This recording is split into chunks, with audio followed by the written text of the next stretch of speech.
भारत माता की। भारत माता की।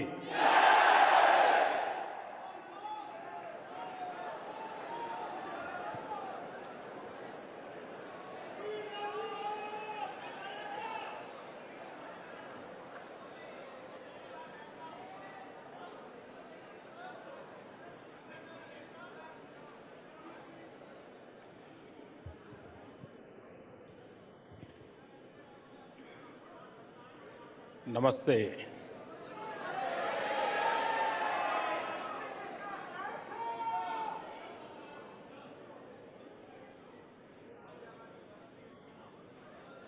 आज हिंदुस्तान में और हिंदुस्तान के बाहर जो भारतवासी बस रहे हैं, उन सब के लिए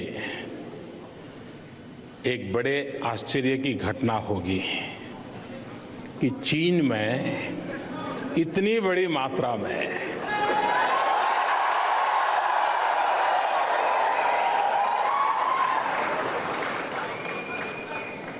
वक्त कैसा बदल रहा है, वक्त किस तेजी से बदल रहा है। कोई कल्पना कर सकता था कि चीन में भारतीय नागरिक इस प्यार मोहब्बत की जिंदगी जी रहे हैं जिसे आज दुनिया देख रही है।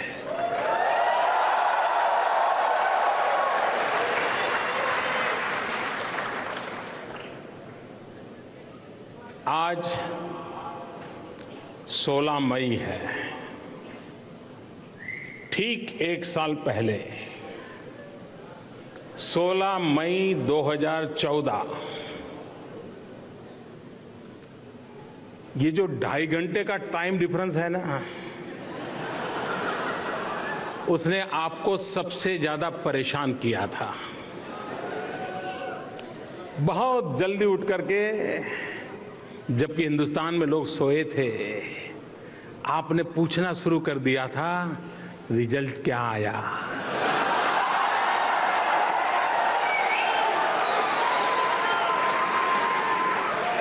अभी भारत में सूरज उगना बाकी था, लेकिन आप व्याकुल थे कि जल्दी हिंदुस्तान में सूरज उग जाए और खबरें तुरंत आपको मिले। ऐसा था कि नहीं था? आप लोग हिंदुस्तान के चुनाव के नतीजे जानने के लिए, पता था 2.5 घंटे का डिफरेंस है, फिर भी सुबह सुबह उठ के तैयार हो गए थे कि नहीं हो गए थे? खबर देर से आती थी तो परेशान होते थे कि नहीं होते थे? दुनिया के कुछ भूभाग के लोग रात भर सोए नहीं थे। और उस समय जिस हालात में हिंदुस्तान में चुनाव हुआ था, जिस परिप्रेक्ष्य में चुनाव हुआ था, 16 मई को एक साल पहले एक ही स्वर दुनिया भर से सुनाई देता था,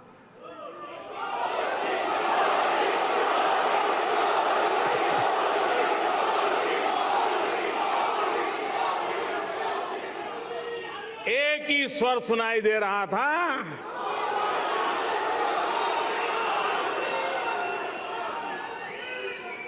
एक ही स्वर सुनाई दे रहा था, दुख भरे दिन बीते रे भैया, दुख भरे दिन बीते रे भैया।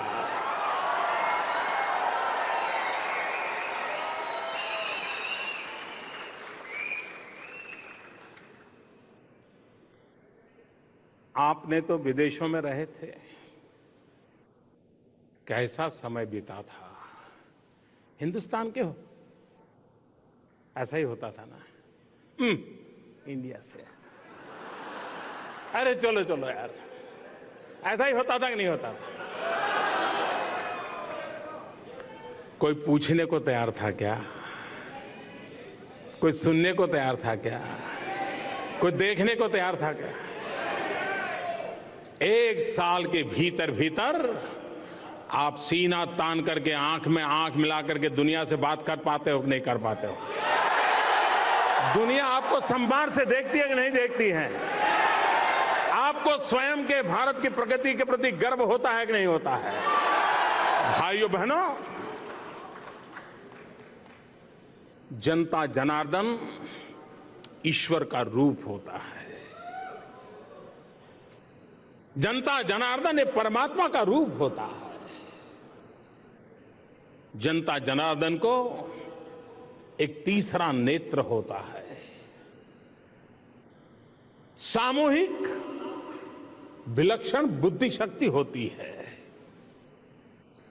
और वो अपने तत्कालीन निजी हितों को छोड़ करके भी सर्वजन हिताय सर्वजन सुखाय संकल्प लेकर के कदम उठाता है। हिंदुस्तान के कोटि कोटि जनों ने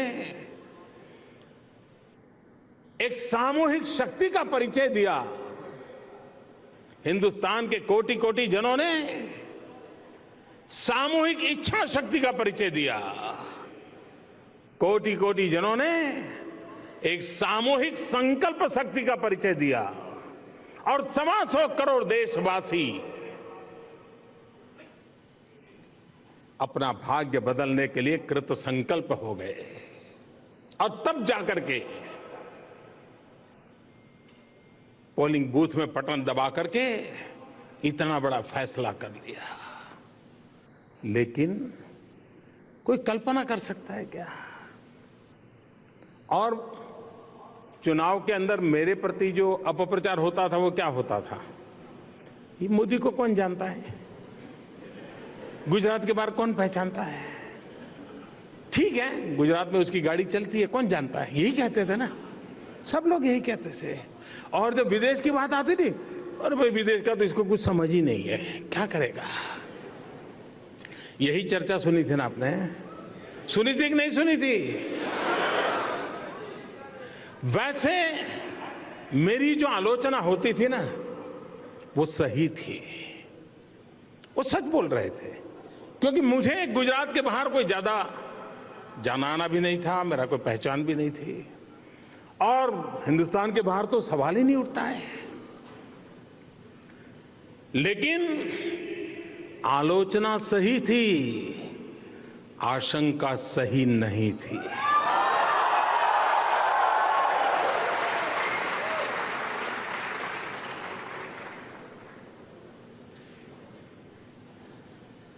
दुनिया में ऐसी बहुत घटनाएं हैं और भारत ने तो अपनी सूझबूझ का परिचय करवा दिया है। वरना मेरा बायोडेटा देख करके कोई मुझे प्रधानमंत्री बताएगा क्या? बनाएगा क्या? आपकी कंपनी में मुझे शेयर खरीदना है तो दोगे क्या? नहीं तो कह रही यार ये चाय बेचने वाला, ना रेल के डिब्बे में चाय बेचने वाला वो प्रधानमंत्री।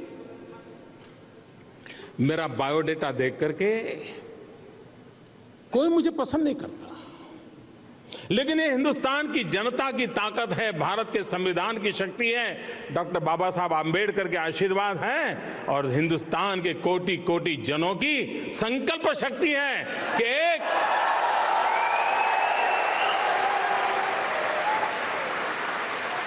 एक गरीब मां का बेटा भी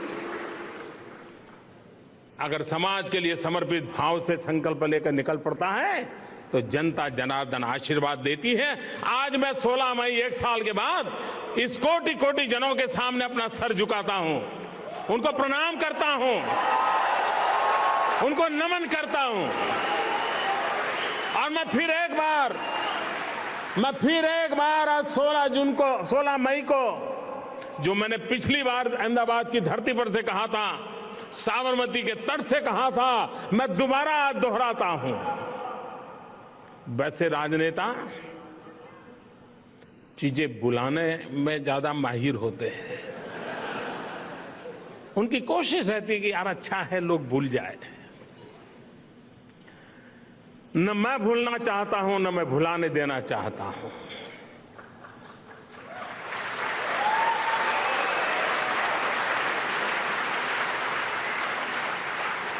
क्योंकि वही बातें हैं जो कार्य करने की प्रेरणा देती है, जीवन खपा देने की ताकत देती है। और मैंने उस समय कहा था कि देश की जनता ने मुझे जो दायित्व दिया है, मैं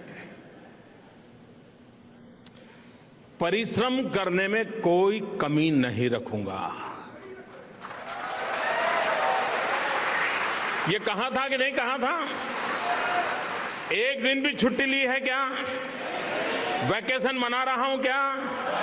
आराम कर रहा हूं क्या? दिन रात ईश्वर ने जितना समय दिया, शक्ति दी, मैंने ईमानदारी से उसका पालन किया है कि नहीं किया है? किया है कि नहीं किया है? मैंने दूसरा कहा था कि मैं नया हूं,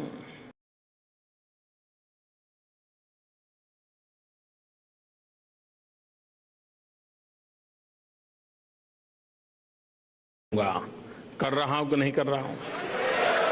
हर किसी के सीखने का प्रयास करता हूं कि नहीं करता हूं? हमारे आलोचकों से भी सीखना चाहता हूं कि नहीं चाहता हूं? दुनिया में जो अच्छा हो रहा है उससे भी सीखने की कोशिश करता हूं कि नहीं करता हूं?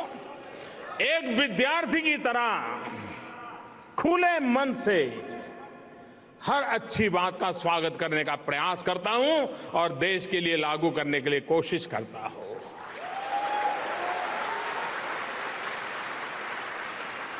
मैंने तीसरी बात कही थी, और मैंने तीसरी बात यह कही थी कि अनुभवहीनता के कारण शायद मुझसे गलती हो सकती है, लेकिन बद इरादे से कोई गलत काम नहीं करूंगा।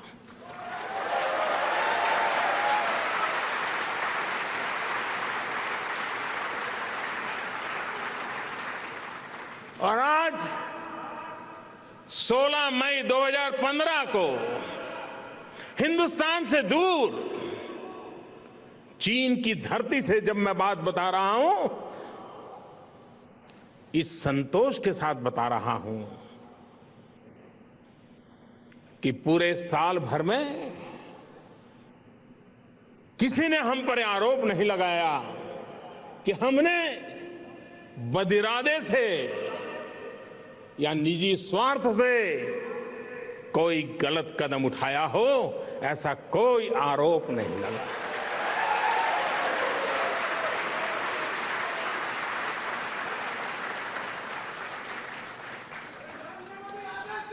मुझे भी आज सांघाई की धरती पर मेरे सामने लघु हिंदुस्तान है। भारत का हर कोना यहां मौजूद है।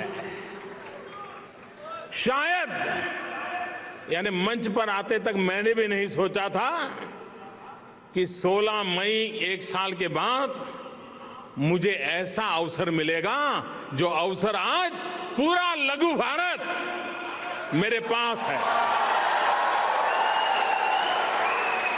हर राज्य के प्रतिनिधि यहां है।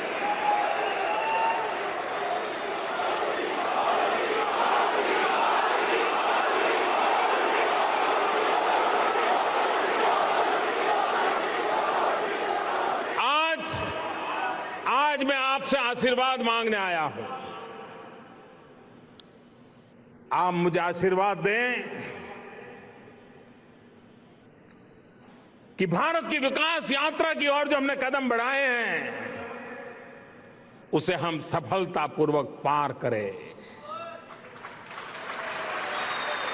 आप हमें आशीर्वाद दीजिए। जाने अनजाने में भी मैं ये आशीर्वाद आपसे मांग रहा हूं, क्योंकि ये मेरा कन्विक्शन है। जनता जनार्दन ईश्वर का रूप होता है और इसलिए मैं आशीर्वाद चाहता हूं। आप मुझे आशीर्वाद दें कि मेरे से कोई गलती न हो जाए जिससे मेरे देश का कोई नुकसान हो जाए।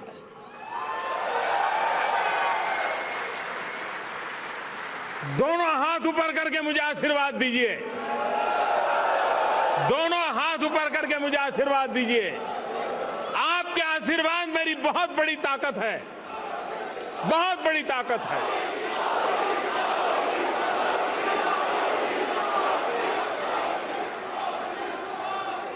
भाइयों बहनों, चीन का ये मेरा आखिरी कार्यक्रम है। 3 दिन का मेरा चीन में भ्रमण हुआ। आज मैं यहां से इसी कार्यक्रम से तुरंत मंगोलिया के लिए रवाना हो जाऊंगा।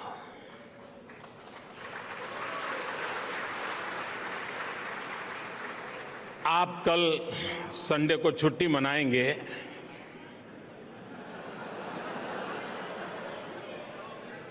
मैं मंगोलिया में काम करूंगा।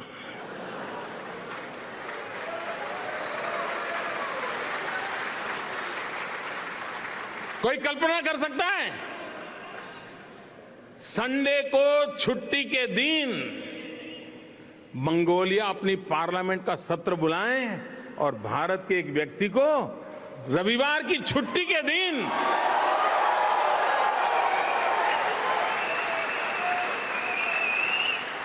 वक्त बदल चुका है दोस्तों, वक्त बदल चुका है।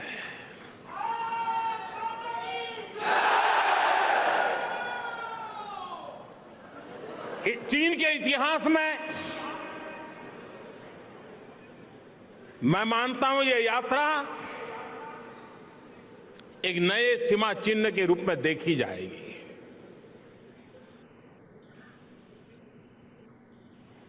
वैश्विक संबंधों के विद्वान लोग इस यात्रा को बहुत बारीकी से देख रहे हैं और मैं भी इसका महत्व पूरी तरह समझता हूं। चीन के इतिहास में पहली बार चीन के राष्ट्रपति बीजिंग के बाहर जाकर के किसी और शहर में किसी दूसरे देश के नेता का स्वागत करते हो, ये चीन के इतिहास में पहली बार है।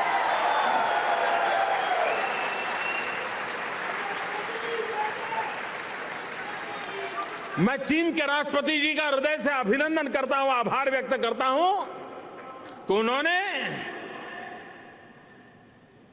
बीजिंग में नहीं, शियान में आकर के भारतीय प्रतिनिधिमंडल का स्वागत किया।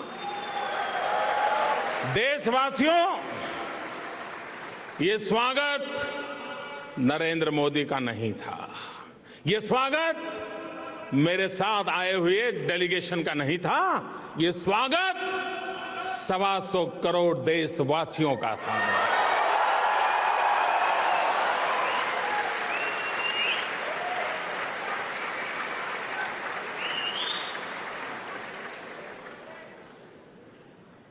और जो भी लोग ये जानते हैं, समझते हैं, उनको आश्चर्य होता है कि चीन में भारत के प्रति इतना मान सम्मान का नजरिया, ये अपने आप में एक ऐसी मजबूत नींव का आरंभ है जो आने वाले दिनों में भारत और चीन के घनिष्ठ संबंधों की मजबूत नींव का ये पर्व है।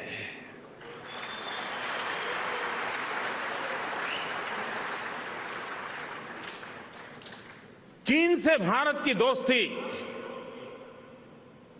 उससे चीन को क्या मिला, भारत को क्या मिला, उस तराजू से सिर्फ तोलने से काम नहीं चलेगा। चीन और भारत दुनिया की 1/3 जनसंख्या है, 1/3। एक तरफ पूरा विश्व और एक तरफ हम दोनों।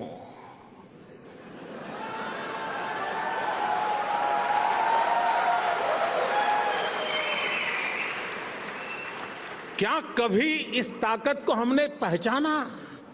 हम ही भूल गए थे। हम तो ऐसे, छोड़ो यार, हम तो बड़े गरीब देश है, छोड़ो यार। वक्त बदल चुका है दोस्तों, और इसलिए चीन और भारत मिलकर के न सिर्फ अपनी समस्याओं का समाधान कर सकते हैं, लेकिन वे दुनिया को भी अनेक संकटों से मुक्ति दिला सकते हैं।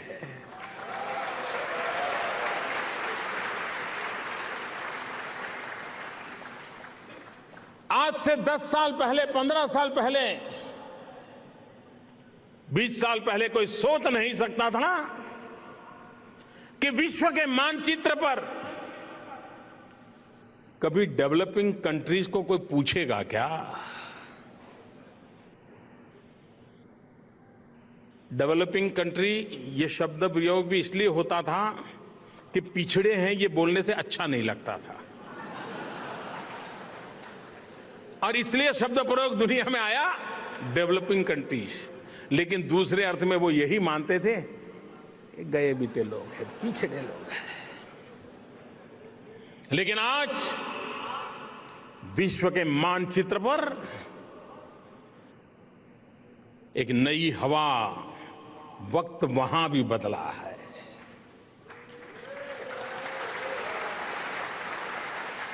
सारी दुनिया देख रही है कि डेवलपिंग कंट्रीज, विशेष करके चीन और भारत मिलकर के विश्व को एक नया उमंग, नया उत्साह, नई गति देने के लिए सामर्थ्यवान है। और भारत ने यह दायित्व निभाना है, और मैं देशवासियों आपको विश्वास दिलाता हूं, हिंदुस्तान इसके लिए पूरी तैयारी कर रहा है।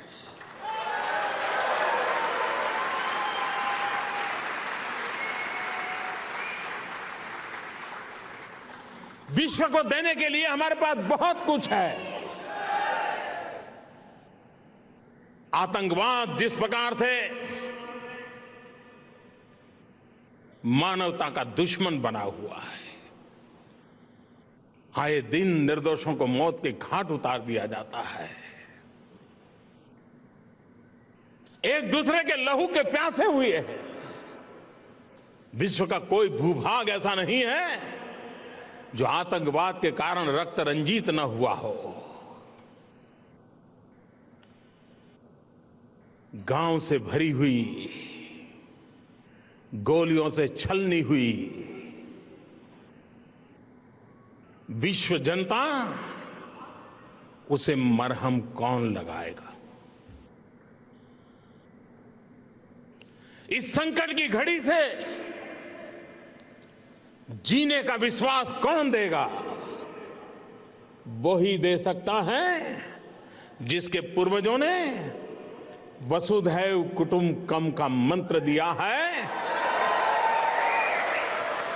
पूरा विश्व एक परिवार है, हम सब भाई हैं। भाषा भिन्न होगी, किसी की आंख की साइज होगी, किसी के नाक की साइज एक होगी, किसी के चमड़ी का रंग एक होगा, किसी के बाल की सजावट एक होगी, लेकिन हम सब वसुधैव कुटुंबकम।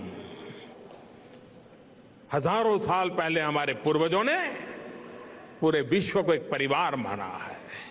ये शक्ति हमारी रगों में है, हमारे डीएनए में है, और हम विश्व को इसका परिचय कराएं, विश्व को इसकी अनुभूति कराएं, विश्व को संकट से बाहर आने के लिए हम भी उंगली पकड़ करके साथ चलें। ये भारत से दुनिया की अपेक्षा है, और मैं कहता हूं हिंदुस्तान इसके लिए तैयार हो रहा है।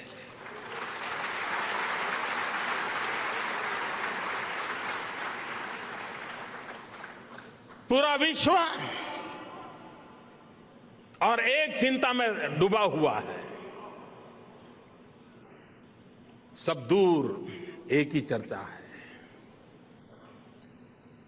ग्लोबल वार्मिंग, क्लाइमेट चेंज, प्रकृति का संकट।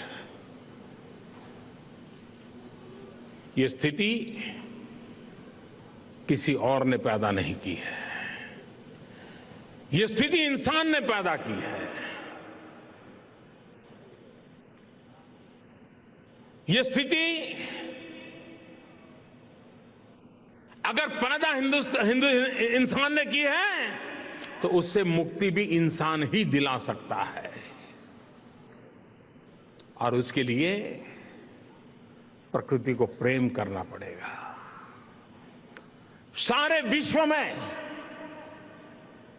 हम ही लोग हैं जिनको सदियों से, जबकि प्रकृति पर कोई संकट नहीं था,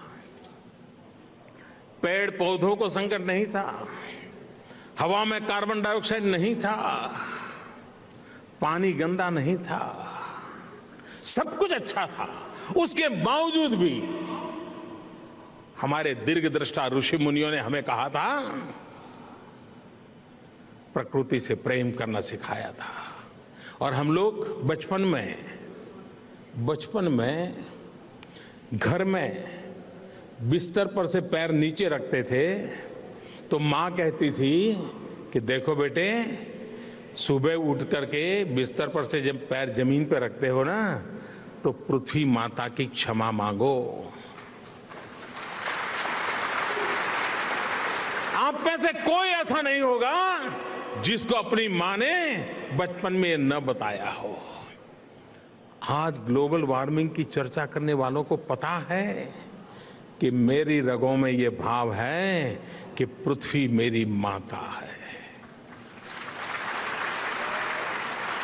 ये पृथ्वी मेरी मां है, उसकी रक्षा मां के एक बेटे के नाते जितनी मां के लिए मेरा दायित्व होता है उतना ही मेरी पृथ्वी माता के लिए होता है। ये हमें सिखाया गया। इतना ही नहीं, हमें बचपन में ये सिखाया गया, सिर्फ पृथ्वी नहीं, पूरा ब्रह्मांड तुम्हारा परिवार है, ये सिखाया गया। पूरा ब्रह्मांड तुम्हारा परिवार है। बचपन में हम सबको अपनी मां सिखाती थी कि देखो बेटे, ये जो चांदा है ना ये तेरा मामा है। कहा था कि नहीं कहा था?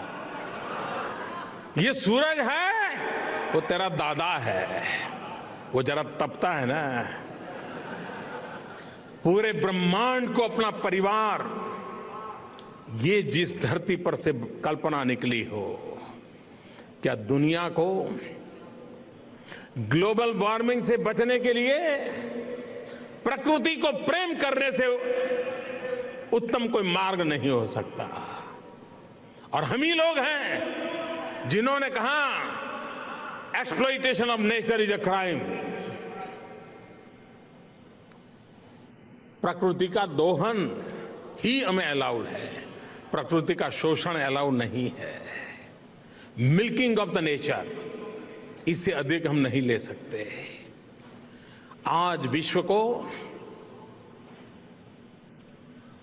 समस्याओं से मुक्ति दिलाने के लिए जिस महान तत्व ज्ञान के हम धनी हैं, महान सांस्कृतिक विरासत के धनी हैं, हम अपने आप को भूल गए हैं। एक बार हम अपने सामर्थ्य को जान लेंगे, हम उस दिशा में चल पड़ेंगे, शक्ति के साथ चल पड़ेंगे और पूरी दुनिया को हमारे में समेट करने का सामर्थ्य हमारे में पैदा होगा।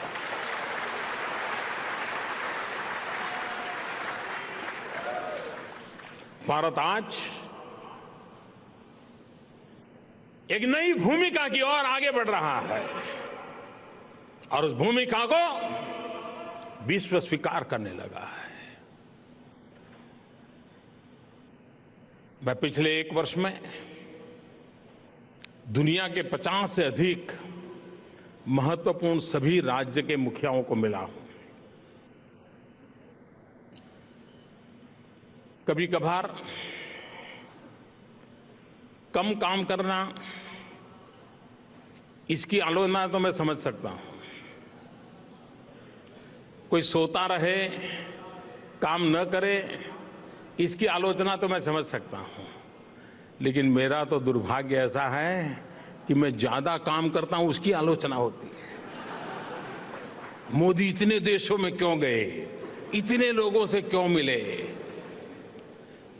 अगर ज्यादा काम करना, ज्यादा शक्ति लगाना, ये अगर गुनाह है तो 125 करोड़ देशवासियों के लिए ये गुनाह करना मुझे मंजूर है।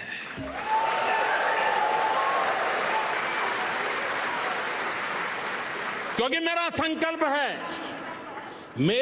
मेरे समय की प्रत्येक पल, मेरे शरीर का प्रत्येक कण सिर्फ और सिर्फ 125 करोड़ देशवासियों के लिए है।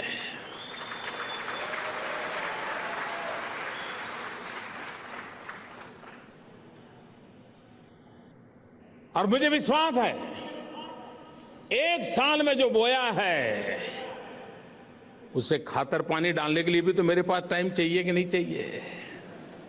अगर यही काम मैं 5वें साल पे करता तो लोग क्या कहते, अरे यार ये तो रहने वाले नहीं है, पता नहीं चुनाव के बाद क्या होगा, कैसा होगा। कौन विश्वास करता? दुनिया मुझ पे ज्यादा विश्वास इसलिए करती है क्योंकि पूर्ण बहुमत वाली सरकार का ये पहला वर्ष है और 30 साल से हिंदुस्तान में पूर्ण बहुमत की सरकार नहीं थी। उसके कारण विश्व का भारत पे भरोसा नहीं था। जिन लोगों को लगता है कि मोदी एक साल में इतना सारा क्यों किया, मोदी शरीर से भले एक साल में किया हो, लेकिन दरअसल मोदी ने 30 साल के पुराने काम को पूरा करने के लिए प्रयास किया।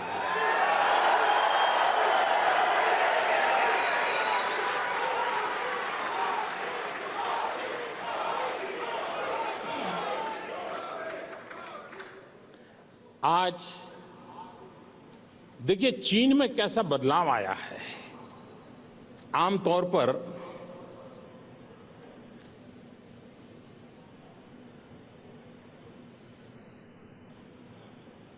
शासन व्यवस्था में प्रोटोकॉल होते हैं, कार्यक्रम होते हैं, लेकिन कोई देश अपनी युवा पीढ़ी को दूसरे देश के नेता से जब मिलवाता है तब उसका अर्थ बदल जाता है। कोई देश अपने देश के राजनेताओं से मिलवाए, अपने देश के उद्योगकारों को मिलवाए, इसका एक मूल्य है। लेकिन कोई देश अपने देश की युवा पीढ़ी को किसी से मिलवाता है, इसका मतलब ये हुआ कि उस देश को समझ है कि भविष्य के लिए पूंजी निवेश कहां करना चाहिए। और ये पूंजी निवेश डॉलर पाउंड वाला नहीं है। ये पूंजी निवेश अपनी युवा पीढ़ी को वो तैयार कर रहे हैं, भारत की तरफ देखने का नजरिया कैसा हो। और इसलिए चीन के मेरे 3 दिन के प्रवास में 2 यूनिवर्सिटी में जाकर के विद्यार्थियों को मिलने का कार्यक्रम, ये अपने आप में मेरी पूरी यात्रा का सबसे अद्भुत कार्यक्रम मैं मानता हूं, जहां मुझे युवा पीढ़ी से मिलने दिया गया है, युवा पीढ़ी से मुझे बातचीत करने का अवसर मिला है। और चीन की युवा पीढ़ी अगर भारत को जान ले तो फिर पूछना ही क्या है, कहीं रुकना नहीं है दोस्तों। और मेरी यात्रा में जो शियान गया, शायद यहां बहुत कम लोगों को मालूम होगा, मैं बता दूं आपको, यहां कोई समय सीमा है क्या? आपको तो कल छुट्टी है, मुझे नहीं है।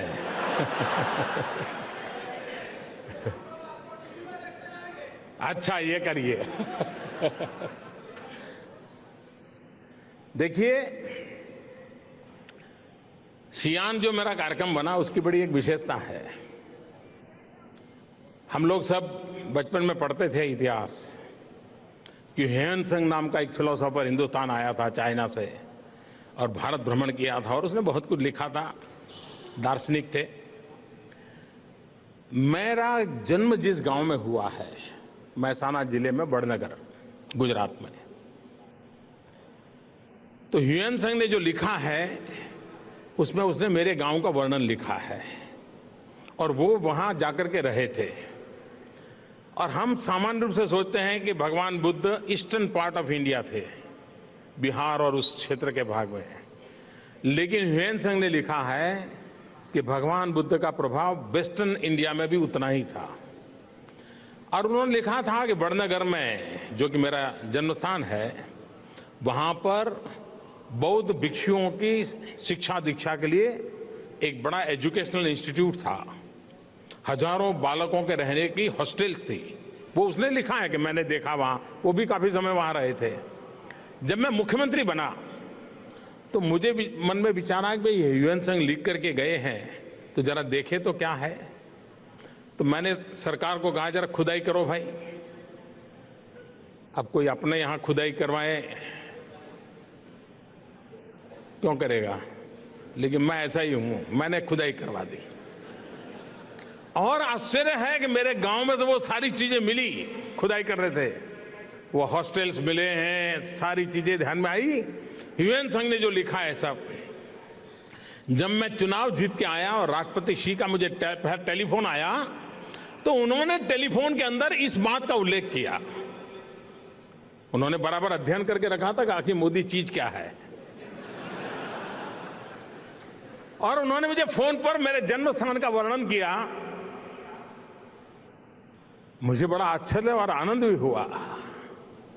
बाद में वो भारत आए तो उनकी इच्छा थी मेरे गांव जाने की, लेकिन वो गुजरात आए, गांव तक तो नहीं जा पाए थे क्योंकि वो अहमदाबाद से 80-90 किलोमीटर दूर है, समय का अभाव था।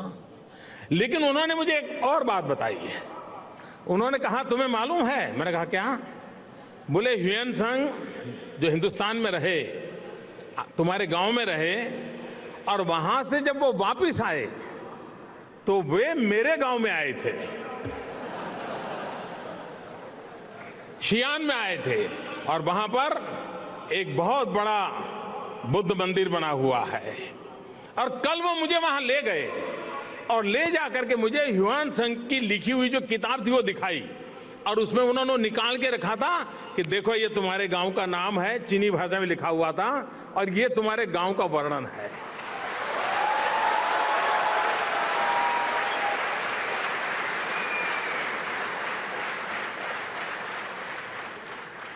दो देशों के मुखिया इतना आत्मीयता, इतनी निकटता, इतना भाईचारा, ये अपने आप में जो परंपरागत रूप से वैश्विक संबंधों की चर्चा होती है उससे +1 है। और ये +1 समझने के लिए कईयों को भी समय लगेगा। और मैं मानता हूं कि मानव जाति के कल्याण के लिए चीन और भारत का एक विशेष दायित्व है। चीन और भारत ने मानव जाति के लिए इस दायित्व को निभाने के लिए अपनों को भी स्वच्छ करना पड़ेगा और कंधे से कंधा मिलाकर चलना भी पड़ेगा। आप लोग यहां रहते हैं, आप यहां आए नहीं थे, उसके पहले चीन के विषय में आपकी धारणाएं क्या क्या थी, कैसा सोचते थे? पता नहीं वो क्या खाते हैं, पता नहीं वो क्या करते हैं। यहां आने के बाद धारणा बदली कि नहीं बदली? और मैं मानता हूं कि आप लोग इस काम को एक बहुत बड़ी सेवा करके कर सकते हो। चीन के लोगों में भारत के प्रति जिज्ञासा है, उत्सुकता है, लेकिन उस उत्सुकता को, जिज्ञासा को हकीकत में बदलने का काम न नरेंद्र मोदी कर सकता है, न यहाँ की एम्बेसी कर सकती है, न यहाँ के एम्बेसडर कर सकते हैं। अगर वो उत्तम से उत्तम काम कर सकता है तो मेरा देश का नागरिक कर सकता है, आप लोग कर सकते हैं।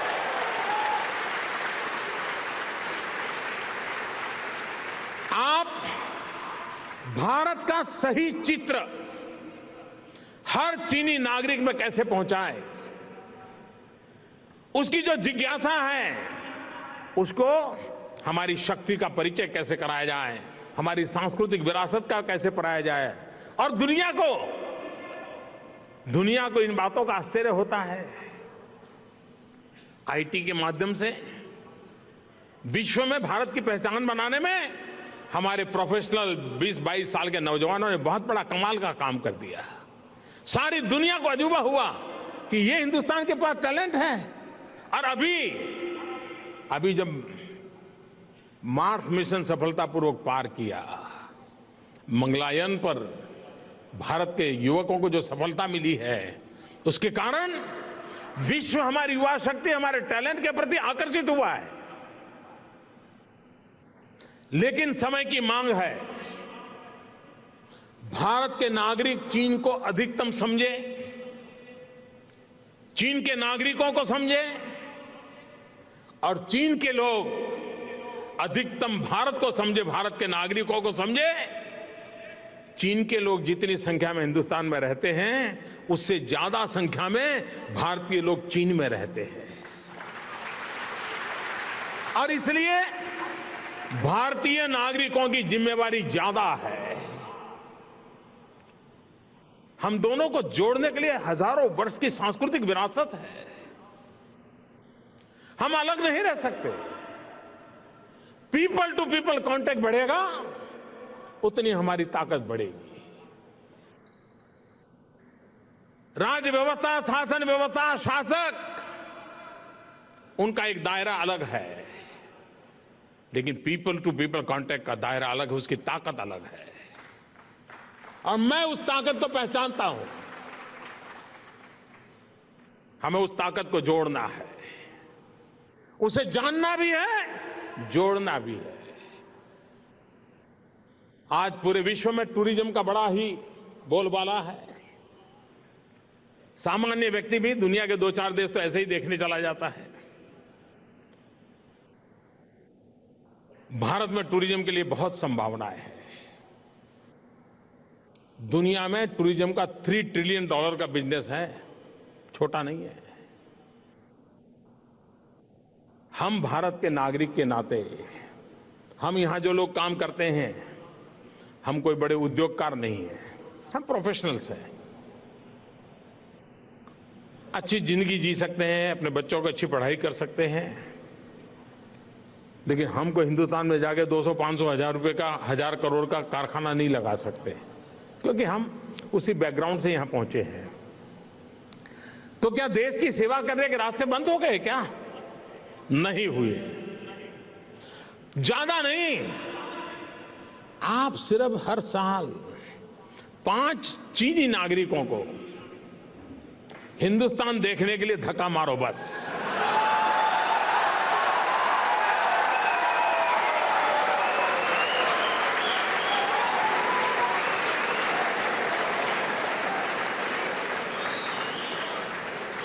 उनको कहो चलो भाई मेरा गांव दिखाता हूं, चलो हमारे यहां शादी है, आ जाओ देखो कैसे होता है। आप कल्पना कर सकते हैं कि अकेले भारतीयों के द्वारा चीन की कितनी बड़ी मात्रा में यात्री आ सकते हैं। अगर एक ह्यूएनसांग 1400 साल पहले आने के बाद एशिया के अंदर चीन और भारत को जोड़ देता है, तो आप तो हजारों की तादाद में हैं, लाखों लोगों को ले जा सकते हैं। क्या कमाल कर सकते हैं। भारत का टूरिज्म तो बढ़ेगा ही बढ़ेगा, लेकिन चीन में भारत को समझने की एक नई दृष्टि मिलेगी, नया अनुभव मिलेगा। और हम जितनी मात्रा में, क्योंकि अगर हम हमारी विरासत पर गर्व न करें, हमारी शक्ति पर गर्व न करें, तो दुनिया में कोई नहीं करता है। कोई मां मोहल्ले में अपने बेटे को दिन रात डांटती रहे, कहीं भी खड़ा है मां करके डांट दे, कहीं खेल रहा है तो माँ आकर के डांट दे, तो मोहल्ले के बच्चे उस बच्चे को कभी स्वीकार करेंगे क्या? स्वीकार करेंगे क्या?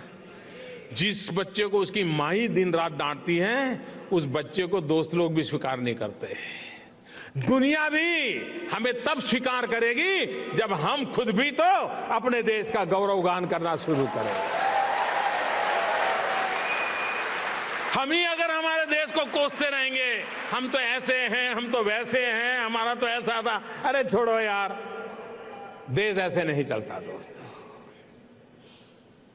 हर समाज की अपनी कमियां होती हैं, हर समाज की अपनी कठिनाइयां होती हैं, हर देश की अपनी मुसीबतें होती हैं, लेकिन हर कोई आगे तब बढ़ते हैं जिसके अंदर आगे बढ़ने का मांझा होता है, और वो मांझा हमारे में है, 125 करोड़ देशवासियों में है। और इसलिए मेरे भाइयों बहनों, चीन में रहते हुए चीनी भाषा को भी सीखने का प्रयास करते ही होंगे, क्योंकि एशिया की सदी है, 21वीं सदी मान के चलो, इसमें कोई डिस्प्यूट नहीं है दुनिया में। सारी दुनिया मानती है कि 21वीं सदी एशिया की सदी है, तो फिर तो यहीं की भाषाएं चलने वाली हैं। उन भाषाओं के माध्यम से भी हम अपनी भूमिका अदा कर सकते हैं, एक नई ताकत को संजो सकते हैं। आप देखिए, एक साल के भीतर भीतर, चाहे वर्ल्ड बैंक हो, IMF हो, दुनिया की कोई भी रेटिंग एजेंसीज हो, एक स्वर से दुनिया ने क्या कहा है? भारत का 7% से भी ज्यादा ग्रोथ, 7% से भी ज्यादा ग्रोथ, सारी दुनिया कह रही है कि इंडिया आज विश्व का सबसे तेज गति से आगे बढ़ने वाला देश है।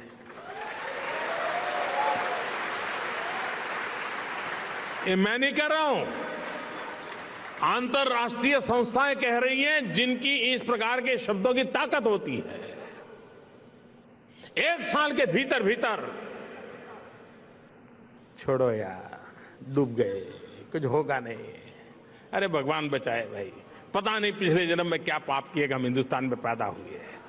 यही जो मनोभाव था, उसमें से आज दुनिया कह रही है कि विश्व का सबसे तेज गति से आगे बढ़ने वाला कोई देश है, उस देश का नाम हिंदुस्तान है। मेरे देशवासियों,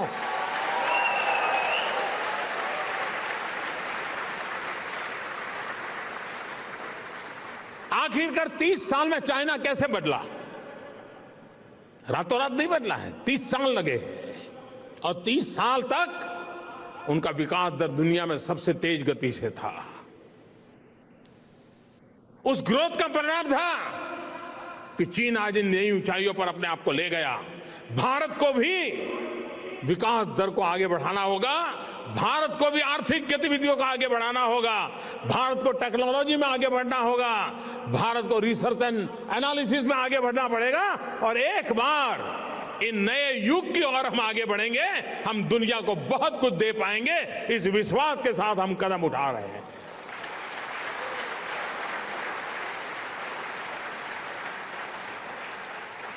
लेकिन जैसे हमारे सपने हैं, वैसे हमारे पैर जमीन पर भी है। शुरू में लोगों को बड़ा आश्चर्य हुआ कि मोदी क्लीन इंडिया का मूवमेंट लेके क्यों चला है, स्वच्छता अभियान क्यों चला रहा है। ये प्रधानमंत्री 15 अगस्त को लाल किले से टॉयलेट की बात करता है। बहुतों को आश्चर्य हुआ, लेकिन मैं मानता हूं मुझे वहीं से शुरू करना है, और मैं इसे छोटा नहीं मानता हूं, मैं इस काम को छोटा नहीं मानता हूं, क्योंकि मुझे दुनिया के सामने 125 करोड़ का देश, इतनी बड़ी सांस्कृतिक विरासत, इतना सामर्थ्य, जिसके पास 65% जनसंख्या 35 से कम आयु की हो, वो देश सीना तान करके खड़ा होना चाहिए कि नहीं होना चाहिए? क्यों रुकना चाहिए, क्यों झुकना चाहिए? और इसलिए मेरे भाइयों बहनों, देश को चाहे सामाजिक जीवन हो, आर्थिक जीवन हो, शैक्षणिक जीवन हो, वैश्विक संबंध हो, हर प्रकार से इस देश को नई ऊंचाइयों पर ले जाने का संकल्प लेकर के हम आगे बढ़ रहे हैं। और आज चीन के इतिहास की एक अद्भुत घटना है। ये मैं नजारा देख रहा हूं, जहां भी पीछे मेरी नजर जा रही है, माथे ही माथे मुझे नजर आ रहे हैं। आप लोगों ने इतना बड़ा कार्यक्रम की रचना की है। मैं आपको 100 सलाम करता हूं दोस्तों, 100 सलाम करता हूं।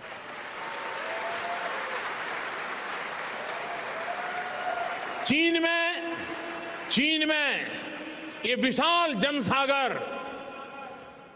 जनसागर सिर्फ चीन में नहीं, पूरी दुनिया में संदेश देगा। ये लिख कर कह रहे कि ये घटना छोटी नहीं है। ये सिर्फ एक भाषण नहीं है, ये वक्त बदल रहा है, इसका सबूत है। वक्त कैसे बदल रहा है, इसका जीता जागता उदाहरण है। मैं फिर एक बार, और ये मेरे लिए आनंद का विषय कि 16 मई 2014, 16 मई 2015 आपके बीच आनंद भरे पल बिताने को मिले। मैं आपका बहुत बहुत आभारी हूं और मुझे विश्वास है कि अगली बार आप जब आएंगे, और वैसे भी 2016, ये 2016 चाइना को हिंदुस्तान आने का वर्ष है। 2015 हिंदुस्तान को चाइना आने का वर्ष है। 2016 चाइना को हिंदुस्तान जाने का वर्ष है। आप सर्वाधिक लोगों को चाइना से हिंदुस्तान ले आइए, हिंदुस्तान का नजारा दिखाइए। आप देखिए, भारत और चीन मिलकर के मानव कल्याण के लिए नई ऊंचाइयों को पार कर सकते हैं। इसी एक विश्वास के साथ मैं फिर एक बार आप सबको नमन करता हूं, आप सबको प्रणाम करता हूं, आप सबका अभिनंदन करता हूं और आपका हृदय से बहुत बहुत धन्यवाद करता हूं इस समारोह की योजना के लिए। और चीन के अंदर इतना बड़ा समारोह अपने आप में इतिहास की एक नई मंजिल की ओर ले जाता है। बहुत बहुत बधाई, बहुत बहुत धन्यवाद।